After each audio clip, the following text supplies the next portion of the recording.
आपका सबसे ज्यादा मार्क्स कहाँ जा रहा है? ग्रामर में और राइटिंग्स। यहाँ हमें ये नहीं सोचना है कि पत्र लेखन लिखा तो 2 तो मिल ही रहा है, हम 2 का क्यों सोचे? हमारा टारगेट क्या होना चाहिए? 6 and 6.5 होना चाहिए।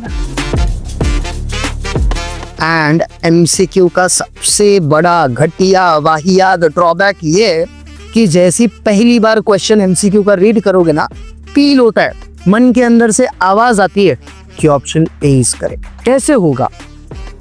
तो मैं बोलूँ कि काम करो बेटा, एक दिन निबंध लिख लो, एक दिन ये कर लो। मैं बोलता हूँ मत करो, एक दिन बैठो 1.5 घंटे। इसके लिए कितना टाइम लिया हमने? सिर्फ आपको 2 घंटे लिखना। लेकिन आज के बाद टाइम भी क्या होगा? 11 to 2 होगा।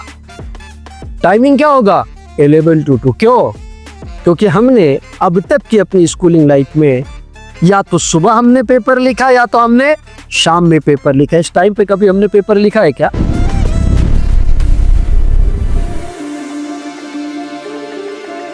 जिस दिन आप एग्जाम लिखेंगे ना, दीदी ने फर्स्ट का आंसर बी लिखा हुआ है, तुमने फर्स्ट का आंसर ए लिखा हुआ है।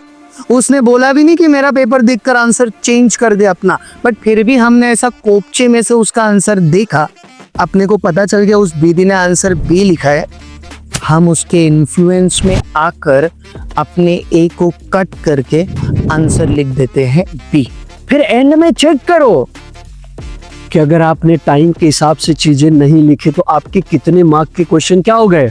छूट गए। तो टाइम मैनेजमेंट के हिसाब से तो देखना 28 से 30 मिनट में हो रहा है तो ठीक है, नहीं रुक जाओ, फिर यहाँ जाओ। ये सब होने के बाद जब 3 घंटे खत्म हो जाते हैं ना, हम एग्जाम हॉल से बाहर निकलते हैं और आने के बाद सबसे घटिया आदत हम क्या करते हैं पता है? हम आंसर्स को वेरीफाई करते हैं।